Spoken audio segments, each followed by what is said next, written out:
आज का जो हमारा क्लास है वह संसद की कार्रवाई की चर्चा करेंगे। संसद की कार्रवाई का जो भी नियम कानून होता है, जो भी प्रस्ताव होती है, उसके बारे में आज चर्चा करेंगे। उससे पहले जान लेते हैं कि पिछले क्लास में हमने संसद की कार्रवाई से संबंधित जो भी क्रियाकलाप होता है उसकी चर्चा किया गया। मतदान किस प्रकार से होता है उसकी चर्चा किया जाता है, जिसमें कि बताया गया था कि बहुमत कितने प्रकार के होते हैं। तो बहुमत 4 प्रकार के होते हैं। बहुमत कितने प्रकार के? 4 प्रकार के। साधारण बहुमत, साधारण बहुमत है ना, वोट कराओ, जो जीता वही विजेता, जो ज्यादा वोट लाया वही विजेता। अगला प्रभावी बहुमत। प्रभावी बहुमत कब कहेंगे? जितना रिक्त सीट है उसको छोड़ दो, बाकी सब टोटल वोट अगर एक तरफा मिलना चाहिए, टोटल वोट एक तरफा मिलेगा तो उसको प्रभावी बहुमत कहेंगे। पूर्ण बहुमत कब कहेंगे? जब 50% से ज्यादा अगर जो किसी भी नियम विधि बनाने के लिए अगर जो ला रहे हैं 50% से ज्यादा, मतलब 51% बोल दिया जाए, यानी 50% से ज्यादा का जो बहुमत मिल रहा है तो वो क्या होगा? पूर्ण बहुमत। विशेष बहुमत, विशेष बहुमत कहने का मतलब वो 66% या 2/3 भागानी 2/3 बहुमत। अब इसके अंतर्गत कौन कौन से क्रियाकलाप किया जाता है, कौन सी बहुमत लाके कौन सी नियम लाया जाता है, किसको हटाने के लिए, राष्ट्रपति को हटाने के लिए कौन सी बहुमत लाएगा, उसके बाद सभापति को हटाने के लिए कौन सी बहुमत लाएगा, तो उसकी चर्चा हमने पिछले क्लास में की हुई है फुल्ली डिटेल से। तो आज की हमारी जो क्लास है वह संसद की कार्रवाई से संबंधित क्लास करेंगे। संसद से यानी संसद का कार्रवाई से संबंधित जो भी क्लास करेंगे। तो समझते हैं संसद। संसद कहने का मतलब क्या होता है? तो लोकसभा, राज्यसभा और एक होता है राज्य के विधानसभा। राज्य के विधानसभा, लोकसभा, राज्यसभा और एक होता है विधानसभा, एक होता है विधानसभा। तो संसद की कार्रवाई के लिए, उसे चलाने के लिए कब कब कौन कौन काम होती है उसकी आज चर्चा हम करेंगे, उसकी चर्चा आज हम करेंगे। तो आज का जो हमारा है वह संसदीय कार्यवाही का साधन, यानी किस प्रकार से होता है उसके बारे में आज जाने। तो सबसे पहला बात होता है कि कोई भी संसद का बैठक अगर जो चल रहा है, संसद कहेंगे तो इसका मतलब 3 को याद रखना होगा, लोकसभा, राज्यसभा और विधानसभा, तीनों यहाँ पे चर्चा होगा। लोकसभा, राज्यसभा या विधानसभा, तीनों में एक ही नियम है, जैसे लोकसभा में काम होगा और उसी राज्यसभा में उसी विधानसभा में। तो सबसे पहला तो आहूत किया जाता है, जितने भी सदस्य होते हैं उसको बुलाया जाता है, और जब सदस्य को बुलाया जाता है तो सबसे पहले हमारा जो बैठक की कार्रवाई जो शुरू होता है वह शुरू होता है 11 बजे से। कितना बजे से? 11 बजे से। 11 से 12, फिर 12 से 1 और 1 से 2, 2 से 6, ध्यान रखना होगा। 11 से 12 बजे के बीच में जो बोला जाता है उसको कहा जाता है प्रश्नकाल। इसको क्या कहते हैं? प्रश्नकाल। और 12 से 1 के बीच में जो होता है वह शून्यकाल, और 1 से 2 के बीच में जो होता है इसको कहा जाता है, क्या कहते हैं? यानी लंच, लंच। और बाकी इधर फिर अपना कार्रवाई चलता है, नए नए मुद्दाओं पर चर्चा उठाई जाती है, उसके बारे में चर्चा किया जाता है। तो सबसे पहले समझते हैं प्रश्नकाल। प्रश्नकाल क्या होता है उसके बारे में अभी हम प्रश्नकाल और शून्यकाल की चर्चा करेंगे। प्रश्नकाल और शून्यकाल की चर्चा करेंगे। तो प्रश्नकाल कब होता है? तो 11 बजे से 12 बजे के बीच में, 11 बजे से 12 बजे के बीच में। और इसमें जो होता है वह प्रश्न पूछा जाता है, और प्रश्न पूछा जाता है, किससे पूछा जाता है?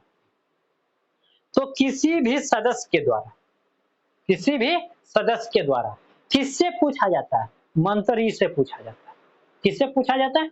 मंत्री से पूछा जाता है कि मंत्री जी बताइए, रेल मंत्री हो तो रेल मंत्री से पूछा जाता है, मंत्री जी बताइए आजकल भारत की रेल दुर्घटना की दर बढ़ रही, क्या कारण है? क्या बजट में कमी पड़ रहा है क्या? बजट बनाते समय तो कोई दिक्कत नहीं अपना खुली तरीका से बजट बनाते हैं, लेकिन क्या दिक्कत आ गई रेलवे में? तो उसी प्रकार से फिर परिवहन मंत्रालय से पूछा जाता है कि आप तो रेल यानी आप तो बजट इतना इतना बड़ा बनाते हैं, फिर भी देखते हैं तो सारा रोड उखड़ खाबड़ है, क्या दिक्कत है? तो बजट तो बन जाता है, लेकिन बजट बजट तक ही रहता है, धरातल तक आने में बहुत समय लगता है और कुछ ही पहुंच पाता है। तो कुछ ही पहुंच पाता है, वो एक अलग बात हुआ। अभी हम जो चर्चा कर रहे हैं वो समझते पहले।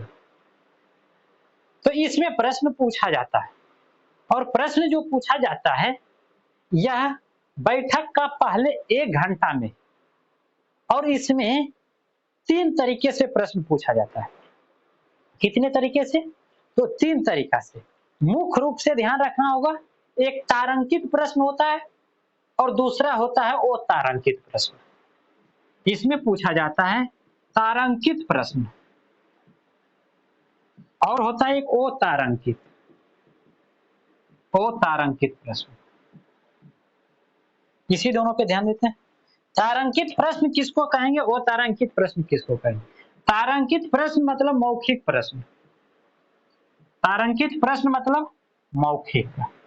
ये जो अतारांकित में लिखित, अब लिखित कब किस प्रकार से वो समझते हैं। तारांकित प्रश्न में पहला घंटा जो होता है उसमें पूछा जाता है, डायरेक्ट मंत्री से पूछा जाता है, बताइए मंत्री जी, कौन से मंत्री क्या दिक्कत है, वो फिर अपना बताते हैं कि बताइए मंत्री जी, आपने तो कहे थे कि वहां पे बांध बन जाएगा, फिर भी बाढ़ आ गया। आप तो बोले थे कि बिहार में बाढ़ माने बांध बनेगा, लेकिन फिर भी बाढ़ आ गया, क्या दिक्कत है? उसी प्रकार से परिवहन मंत्रालय से भी पूछा जाता है, उसी प्रकार रेल मंत्रालय से, जितना मंत्रालय सबसे पूछा जाता है, क्या दिक्कत हुआ? तो कहेगा ना ऐसा हमको लेट हो गया, जो बजट पास हुआ उसमें बहुत ज्यादा समय लग गया, जिसके कारण से बहुत लेट हो गया, इसलिए नहीं बना पाए। तो मौखिक रूप से पूछा, और इसमें पूरक प्रश्न पूछने की अनुमति है। तब फिर कहता है कि अच्छा ये बात हो गया, आपका बजट पास नहीं हो पाया, तो हम तो सुने थे कि इसी डेट में आपका बजट पास हो गया। अर्थात कहने का मतलब हुआ जब प्रश्न किया फिर से प्रश्न पूछने की छूट है, प्रश्न आप पूछ सकते हैं। तारांकित प्रश्न, तारांकित प्रश्न में आप प्रश्न फिर दोबारा जब तक आप संतुष्ट नहीं होते हैं तब तक आप पूछ सकते हैं कि हमने तो बोले, आपने तो मंत्रालय से कहते कि आपने बोले थे कि ये तो काम हो जाएगा, लेकिन काम नहीं हुआ है। जब काम नहीं हुआ है तो क्या दिक्कत हुआ? तो बोलेगा हमको बजट पास नहीं हो पाया, या फिर ये कारण हो गया, वो कारण हो गया। फिर बताते हैं कि देखिए हम बता रहे हैं कि बजट इतना पहले पास हो गया था, फिर भी आपने किस कारण से दिक्कत हुआ, क्या दिक्कत आ गया? कहेगा वहां पहुंच नहीं पाए थे, वहां का ये दिक्कत है, वहां पब्लिक सपोर्ट नहीं कर रहा, ये वो बहुत प्रकार के अपना जो भी जाए।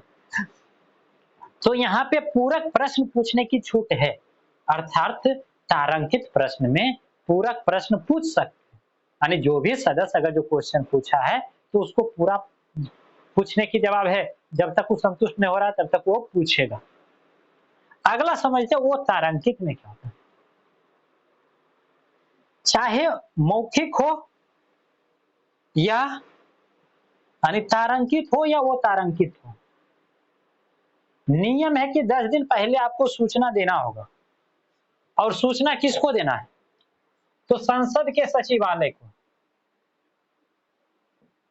संसद के सचिवालय। संसद का सचिवालय का मुख्य हेड कौन होता है? महासचिव, महासचिव।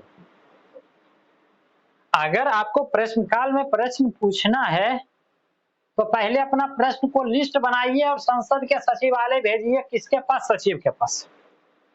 अब महासचिव के पास जब जाता है तो महासचिव के पास आपको कम से कम 10 दिन पहले, कम से कम 10 दिन, आप 6 महीना पहले दे दीजिए, उससे दिक्कत नहीं है, लेकिन हाँ 10 दिन पहले होना चाहिए। मतलब मैक्सिमम कब वो दे दीजिए, लेकिन 10 दिन के बाद आप नहीं दे सकते, 10 दिन के बाद आप नहीं दे सकते। तो महासचिव के पास देते हैं, महासचिव फिर मंत्री जी से कहते हैं देख लीजिए मंत्री जी, आपके क्षेत्र में या आपके विभाग में ये ऐसा ऐसा क्वेश्चन आया, तैयार रहिएगा, तैयार रहिएगा। आपसे क्वेश्चन पूछेगा, आपसे प्रश्न किया जाएगा, उसके लिए आप रेडी रहिएगा।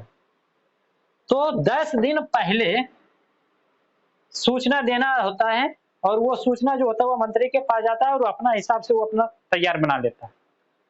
ये होता है। अगला होता है वो तारांकित प्रश्न। वो तारांकित कहने का मतलब क्या हो गया?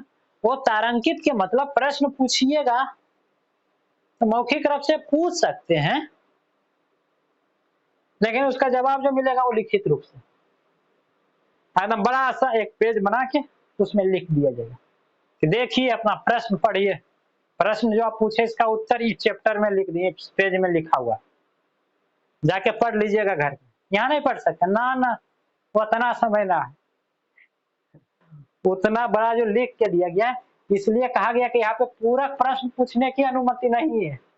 यहाँ पे पूरक प्रश्न आप नहीं पूछ सकते हैं।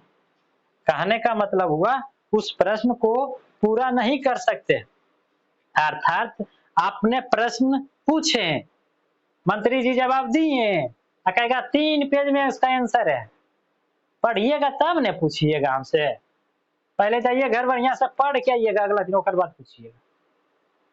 तो इस प्रकार से होता है वो तारांकित प्रश्न।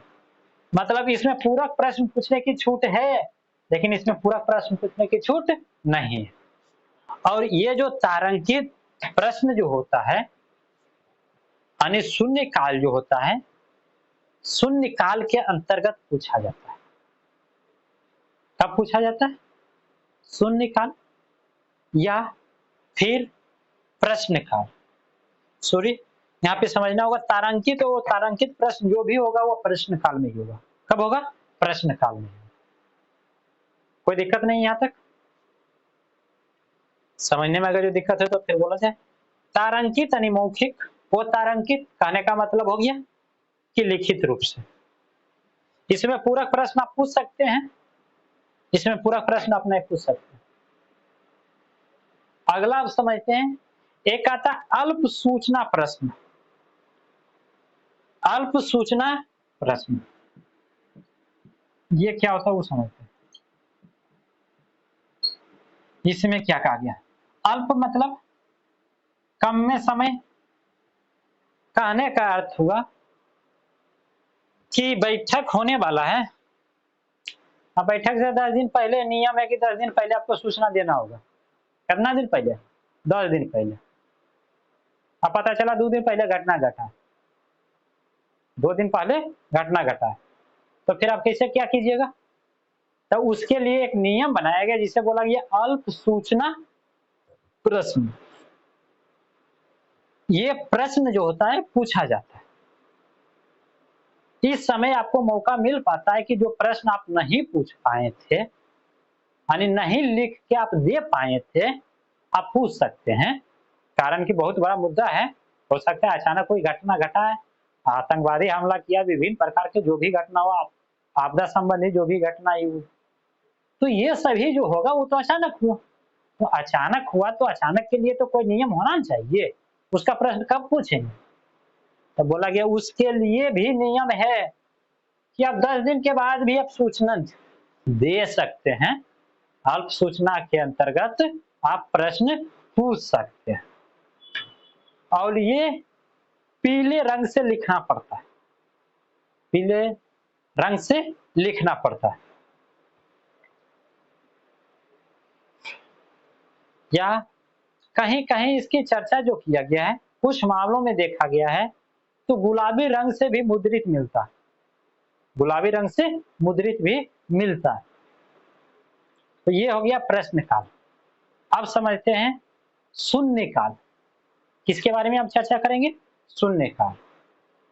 प्रश्न काल के तुरंत, प्रश्न काल के तुरंत अर्थात 12 बजे से 1 बजे, 12 बजे से 1 बजे शून्य काल होता है।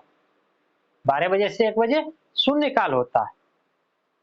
इसका उपयोग बिना किसी पूर्व सूचना मामले को उठाने के लिए किया जाता है। ये सब तो 1 घंटा पहले चलता, पहलू के बाद जो लिख के दिया, हमारा काम पहले होना चाहिए, हमने पहले लिख के दिया, काहे नहीं होगा? तो इसके लिए तो वो तो हुआ 11 से 12 बजे। अब 12 बजे से 1 बजे नया नया मुद्दा उठाना है, नया क्वेश्चन करना है, तो उसके लिए। और इसका चर्चा संविधान में ना है, इसकी चर्चा संविधान में नहीं है, या अनौपचारिक है, मन होगा तो कराएगा, नहीं तो ना है। जो पहले से नियम जो लिखित है वही उसी पे अपना डिग रहेगा। तो ये क्या था, शून्यकाल के अंतर्गत। कोई दिक्कत नहीं है शून्यकाल में। शून्यकाल में नए मामले को, नए मुद्दे को उठाया जाता है, नए मामले को। लेकिन नए मामले को उठाया जाएगा तो ऐसा कोई जरूरी नहीं कि नया मामला उठाना ही होगा, उठाना ही पड़ेगा, उसके लिए समय निर्धारित है। ये मौखिक यानी कहने का मतलब हुआ अनौपचारिक है। इच्छा तो किया जाएगा ना, इच्छा तो रहने दीजिए, कोई दिक्कत नहीं आता। अगला आप समझते हैं प्रस्ताव, उसके बाद फिर आगे जानेंगे। बाकी तो 1 बजे से 2 बजे लंच होता है, खाने का समय, अपना आराम से कैंटीन में जाते हैं। जो सामान, जो जनता जिसको जिता, जो जनता उसको जिता के भेजा है, जो सामान यहाँ 300 में मिलेगा वो सामान यानी 100 रुपया में मिलेगा। खाने का मतलब होगा एक चाय कितना में मिलता है इधर, लोकली देखा जाए तो ज्यादातर महंगाई के अनुसार देखा जाता है तो 10 रुपये, लेकिन कैंटीन में वही 3 रुपया में मिलता है। कहने का मतलब हुआ हम जितना भी जनता उपयोग करता है उससे 3 गुना कम रेट पर मिलता है, 3 गुना कम रेट पर मिलता है। आराम से बैठ के जाके खाएगा। 2 बजे से 2 बजे, यानी 1 बजे से 2 बजे। तो इस प्रकार से ये होता है मौखिक और लिखित, ये सब जान गए, यानी प्रश्न काल, शून्य काल के बारे में चर्चा की। अब आते हैं प्रस्ताव के बारे में। उसके बाद फिर अगला चर्चा करेंगे कि 2 बजे से 6 बजे तक कौन कौन काम करेंगे। उससे पहले प्रस्ताव समझना होगा, बिना प्रस्ताव के आगे बढ़ पाना संभव नहीं है। प्रस्ताव क्या है? अब प्रस्ताव एक सुझाव है। प्रस्ताव क्या है? एक सुझाव है जो किसके द्वारा लाया जाता है? तो सदन के किसी भी सदस्य के द्वारा लाया जा सकता है, सदन के किसी भी व्यक्ति के द्वारा लाया जा सकता है, जिसे लाकर सदन की राय को समझा जाता है कि इस पर क्या काम होना चाहिए या नहीं होना चाहिए, वो प्रस्ताव बनाया जाता है। जो भी नियम लाया जाता है, प्रस्ताव बनाना है तो उसी को तो प्रस्ताव कहा गया। जो भी कुछ भी करना है तो उसके लिए प्रस्ताव लाना ना होगा, प्रस्ताव पारित होगा तब ना कोई काम करेंगे। यानी कोई भी काम होगा तो पहले प्रस्ताव तो बनाना ना होगा, तो जो प्रस्ताव आएगा उसी को बोला गया प्रस्ताव। आप समझते हैं, सदस्य द्वारा रखे गए प्रस्ताव मुख्य रूप से 3 श्रेणी में बांटा जाता है। सदन जो सदस्य जो है सदन में प्रस्ताव रखते हैं ना, उसको 3 भाग में बांटते हैं, यानी मुख्य रूप से 3 गो, कितना 3 प्रस्ताव। मूल प्रस्ताव, एक स्थान पत्र पर यानी प्रस्ताव, और तीसरा है पूरक प्रस्ताव। पूरक प्रस्ताव अब समझते हैं। मूल प्रस्ताव अर्थात महत्वपूर्ण प्रस्ताव, नाम से ही पता चल रहा है महत्वपूर्ण है, कांड महत्वपूर्ण नहीं होगा इसमें, यानी काम, कांड मतलब काम हुआ, वैसा काम होगा जो महत्वपूर्ण एकदम होगा। इस प्रस्ताव लाकर ही, यानी मूल प्रस्ताव के तहत ही राष्ट्रपति पर महाभियोग चलाना, तो कौन सा प्रस्ताव लाना था? मूल प्रस्ताव, महत्वपूर्ण प्रस्ताव है। इसके अलावा निर्वाचन आयुक्त है, उसको हटाना है, उसके लिए प्रस्ताव लाना होगा ना, तो मूल प्रस्ताव मतलब वैसा प्रस्ताव जो एकदम महत्वपूर्ण है, जिससे महत्वपूर्ण काम होगा, वो मूल प्रस्ताव हुआ। अगला जो है वह स्थानन पत्र प्रस्ताव। इस प्रस्ताव जो होता है, ये प्रस्ताव तभी प्रस्ताव बनता है जब उसको मान्यता अध्यक्ष के द्वारा मिलता है, तब प्रस्ताव आता है, तब वो यानी प्रस्ताव माना जाता है, नहीं तो कुछ नहीं। जब तक सदन स्वीकार नहीं करेगा इस प्रस्ताव का मतलब कुछ नहीं है। अगला है पूरक प्रस्ताव। यह भी एक प्रकार का प्रस्ताव ही है, ये तो समझ रहे हैं। पूरक प्रस्ताव नाम से ही पता चल रहा है, यदि सदन स्वीकार कर लेता है, स्वीकार कर लेता है तो, यदि सदन स्वीकार कर लेता है तो, आज इसको जहां स्वीकार किया था मूल प्रस्ताव स्थगित, वहीं पे रोक दिया जाए। मूल प्रस्ताव जो होता है वो स्थगित नहीं होता है। सॉरी, इससे पहले जो था, अगर जो स्थान पत्र प्रभाव यानी प्रस्ताव, अगर जो इसको स्वीकृति मिल गया तो मूल प्रस्ताव वहीं समाप्त। जबकि पूरक प्रस्ताव में क्या बोला गया है कि जैसे ही लागू होगा, जैसे ही लागू होगा, उससे पहले जो चल रहा था प्रस्ताव, उस पर कोई असर नहीं आएगा, उस पर कोई असर नहीं आएगा। अभी किसका चर्चा कर रहे हैं? पूरक प्रस्ताव। पूरक प्रस्ताव को 3 पार्ट में बांटा गया, 3 भाग में, मुख्य रूप से 3 भाग। एक जो होता है वो सहायक प्रस्ताव। कौन सा प्रस्ताव है? सहायक प्रस्ताव। सहायक प्रस्ताव, ऐसा पूरक प्रस्ताव का दूसरा नाम भी बोला जाता है सहायक प्रस्ताव। और दूसरा जो है स्थान लेने वाला प्रस्ताव। दूसरा जो है स्थान लेने वाला प्रस्ताव, स्थान लेने वाला प्रस्ताव। और तीसरा जो होता है संशोधन, संशोधन मूल प्रस्ताव, संशोधन मूल प्रस्ताव। आप समझते हैं सहायक प्रस्ताव क्या होता है? तो सहायक प्रस्ताव के अंतर्गत कार्य को संपादन करने के लिए किया जाता है, यानी कोई भी काम पहले से रुका हुआ है उसको पूरा करने के लिए लाया जाता है प्रस्ताव। उसको क्या कहते हैं? सहायक प्रस्ताव। क्या कहते हैं? सहायक प्रस्ताव। अगला स्थान लेने वाला प्रस्ताव। मान लिया जाए वाद विवाद चल रहा है, वाद विवाद के समय नया प्रस्ताव लाया जाता है, तो किसके तहत लाएगा? तो स्थान लेने वाला प्रस्ताव के तहत। कोई मुद्दा पहले से चल रहा है, ऊपर पर वाद विवाद 2 घंटा 3 घंटा चल रहा है, तो कहेगा ये इससे कोई उपाय होने वाला नहीं है, प्रस्ताव से संभव नहीं है। तो इस प्रस्ताव से संभव नहीं है तो इसका मतलब नया प्रस्ताव लाना चाहिए ना, तभी तो आगे कुछ होगा। तो नया प्रस्ताव जो लाएगा इसी के तहत लाएगा। अगला संशोधन मूल प्रस्ताव। अब बहुत से ऐसा प्रस्ताव होता है जो लाया जाता है लेकिन पास हो ही नहीं रहा, उसमें बहस चल रहा है, बहस चल रहा है, तो उसको क्या करेगा? संशोधन कर देगा। कहेगा देखो हम नियम मानेंगे, लेकिन जो 1 नंबर में लिखा हुआ है ना कि ये नियम, ये हम नहीं मानेंगे, 2 नंबर वाला मानेंगे, 3 नंबर वाला भी मानेंगे, 4 नंबर नहीं, हमको सही नहीं लगता। तो उसको हटा के संशोधन कर दिया गया और उसके बाद जो प्रस्ताव बना उसको क्या कहेंगे? मूल संशोधन प्रस्ताव। यानी कुछ भाग उसका परिवर्तित करके और उसके बाद फिर किया जाता है। अब समझते हैं, ये तीनों के बारे में समझ गए। सहायक प्रस्ताव कार्य को संपादन करने के लिए रुका हुआ था, उसको पूरा करना था। कौन सा? सहायक प्रस्ताव।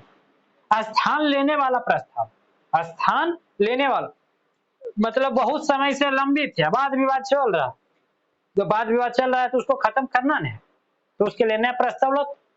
संशोधन मतलब प्रस्ताव तो आया, नियम आपका मानेंगे लेकिन कुछ नियम ऐसा है जो कि हमको अच्छा नहीं लगता है, तो उसको हटा दिया जाए, उसको हटा दिया जाए। अगला समझते हैं कटौती प्रस्ताव। अगला जो चर्चा कर रहे हैं वह कटौती प्रस्ताव के बारे में चर्चा करेंगे। तो इस प्रकार से हमने देखे पूरक प्रस्ताव के बारे में।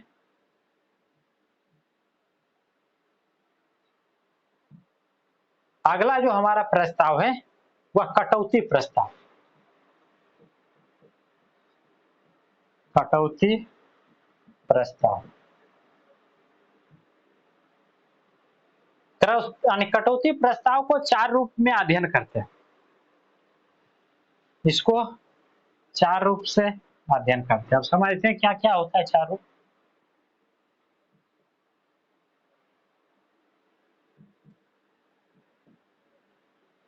पहला प्रस्ताव को कहा जाता है साधारण कटौती। साधारण कटौती किया गया, पहला क्या हुआ? साधारण कटौती। और दूसरा जो होता है वह घटकों में कटौती। घटकों में कटौती, घटकों में कटौती। दूसरा क्या है? घटकों में कटौती। और तीसरा को कहा जाता है कंगारू कटौती। क्या कहा जाता है तीसरा को? कंगारू कटौती। तीसरा को कंगारू कटौती। और चौथा जो होता है उसे कहा जाता है गिलोटिन कटौती, यानी गिलोटिन प्रस्ताव। चौथा को क्या कहते हैं? गिलोटिन प्रस्ताव। गिलोटिन प्रस्ताव या कटौती। आप समझते हैं यहाँ पे साधारण कटौती या क्या है? बोला गया जिस मामला का निदान वाद विवाद से नहीं हुआ है तो सदन जो है वह मतदान में ला सकता है। वैसा प्रस्ताव है जो पारित हो ये नहीं रहा, तो पारित नहीं होगा तो उसके लिए कोई उपाय किया जाएगा नहीं। तो कोई उपाय जब किया जाएगा तो आप कहेगा मतदान इसको कराइए, तो मतदान में लाते हैं इसको। किसमें लाते हैं? मतदान। किसमें लाया जाएगा? मतदान में। अगला है घटकों कटौती। लंबे समय से वाद विवाद चल रहा है और उसका निदान नहीं हो रहा, तो फिर कहेगा इसको भी लाया जाए, तो ये भी ढेर दिन से धैल है, मतदान में अग्रो उतारो, मतदान कराया जाए इस पर भी। साधारण में क्या हुआ? अभी तत्काल वाद विवाद चल रहा था, कोई नियम बनाया जा रहा था, उस पर वाद विवाद चल रहा था, तो साधारण कटौती। अब बहुत समय से पहले लंबी थे, वाद विवाद से संभव नहीं हो पा रहा है, बहस से नहीं हो पा रहा है, मतदान कराना होगा। कंगारू कटौती, जिस मामले के कुछ भाग को छोड़कर चर्चा किया जाएगा उसी को कंगारू कटौती। नाम से ही तो पता चल रहा है कंगारू। कंगारू कैसे चलता है? उछल के, यानी कुछ स्टेप बना के छोड़ छोड़ के। तो जब कुछ भाग को छोड़ दिया जाएगा तो उसको क्या कहेंगे? कंगारू कटौती। हम मानेंगे आपके बात को, लेकिन कुछ भाग छोड़ दिया जाए। और तीसरा बोला गया मतदान से पूर्व चर्चा। गिलोटिन प्रस्ताव क्या होता है? मतदान से पूर्व चर्चा में लाए जाने वाला जो भी प्रस्ताव होता है उसको क्या कहा जाता है? गिलोटिन। गिलोटिन, इसकी चर्चा करेंगे। अब अगला समझते हैं। अगला जो हमारी बात आ रही है, अगला टॉपिक जो है वह विशेषाधिकार प्रस्ताव पर चर्चा करेंगे। विशेषाधिकार प्रस्ताव पर चर्चा करेंगे। एकदम विशेष ध्यान देना होगा इस बात पर। यहीं पे मंत्री लोग जो है अपना वाहवाही लूटने की कोशिश करता है। यह एक ऐसा प्रस्ताव है जब मंत्री के द्वारा सदन में गलत आंकड़ा प्रस्तुत किया जाता है। क्या बोला गया? जब मंत्री के द्वारा सदन में पूछा गया, मंत्री के द्वारा पूछा गया ये काम काहे नहीं हुआ, कितना काम हुआ बताइए तो, मेरा 90% काम हो क्या है, धरातल पर गया 40%, 10% हुआ था। लेकिन वहां मंत्री कहेगा मेरा 90% ओके है, 10% बचा ले, अगला महीना में ओके है, अगला महीना में ओके। तो इस प्रकार से जो, या फिर बोलेगा मेरा जो यानी जितना बजट बना था उतना से नहीं पूरा, और खर्चा चाहिए। किसी भी प्रकार का अगर जो गलत सूचना दिया है, जब गलत सूचना मिलेगा, चाहे वह रेल मंत्री हो या परिवहन मंत्री या गृह मंत्रालय, कोई भी हो, आप जबरदस्त तरीका से सदस्य जो होता है उसको निंदा करता है, अर्थात रेलता है। कहने का मतलब हुआ कि उसको अच्छी तरीका से पूछता है कि आपने गलत आंकड़ा क्यों प्रस्तुत किए, क्या दिक्कत आ गया जो आप गलत आंकड़ा प्रस्तुत करने लगे हैं। तो ये होता है विशेषाधिकार प्रस्ताव। यह एक प्रकार का अधिकार ही है जो सदस्य को दिया जाता है। किसको दिया जाता है? सदस्य को दिया जाता है। और सदस्य उसको जबरदस्त तरीका से निंदा करता है। अगला होता है ध्यानाकर्षण प्रस्ताव। नाम से ही पता चल रहा है ध्यानाकर्षण प्रस्ताव। यह प्रस्ताव जो होता है यह 1954 में अस्तित्व में लाया गया था। यह प्रस्ताव को कब लाया गया था? 1954 से यह प्रस्ताव चलते आ रहा है, जिसमें सदस्य के द्वारा कोई विषय पर ध्यान ले जाता है। कहने का मतलब हुआ कोई बात चल रहा है, वाद विवाद चल रहा है और उसी के बीच में ध्यानाकर्षण प्रस्ताव लाया जाएगा। सुनिए अध्यक्ष महोदय, ये काम नहीं हुआ। मतलब अब अलग माहौल बनाने के लिए, अलग प्रस्ताव प्रस्तुत करने के लिए अपने तरफ ध्यानाकर्षण करवाना है, तो वही इसी को बोला गया ध्यानाकर्षण प्रस्ताव। अगला स्थगन प्रस्ताव, इसको ध्यान रखना होगा। स्थगन प्रस्ताव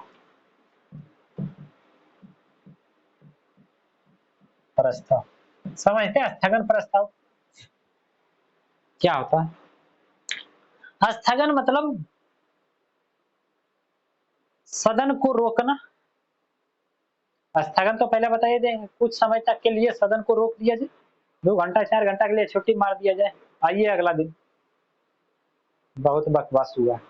मतलब विभिन्न प्रकार का जो भी बात हुआ, वाद विवाद से सुलझ नहीं रहा। तो इसको जब सदन को समाप्ति करने के लिए लाया जाता है, और चाहे लोकसभा हो या राज्यसभा या विधानसभा, 50 सदस्य उसमें के समर्थन में होना चाहिए कि हाँ स्थगन किया जाए। ऐसा नहीं कि अपना अध्यक्ष जो अपना मनमौजी से,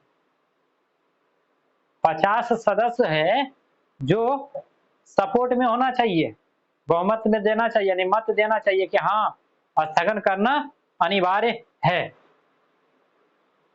और स्थगन करने का अनिवार्य को जानने के बाद भी तुरंत समाप्त नहीं होता है, फिर 2.5 घंटा प्रस्ताव आने के बाद भी 2.5 घंटा तक बहस चलता है। और 2.5 घंटा बहस वैसी बात पर चलेगा जो वर्तमान से संबंधित हो और सार्वजनिक मुद्दा से हो, वर्तमान से हो और सार्वजनिक मुद्दा से हो, तो उसी पर किया जाता है। इसमें किसी भी प्रकार का विशेषाधिकार का जरूरत ना है। मंत्री गलती और रिपोर्ट दे सकता है, अनुमान लगा सकता है, विशेषाधिकार यहाँ पे लागू नहीं होता है। तो 2.5 घंटा कम से कम स्थगन प्रस्ताव आने के बाद भी 2.5 घंटा तक चलता है, ध्यान रखना होगा, जिन्हें के तुरंत समाप्त हो जाता है। अगला है वो विश्वास प्रस्ताव। अनुच्छेद 75 के तहत कहा गया है कि, क्या कहा गया? वो विश्वास प्रस्ताव समझते हैं भैया से। अनुच्छेद 75 में कहा गया है कि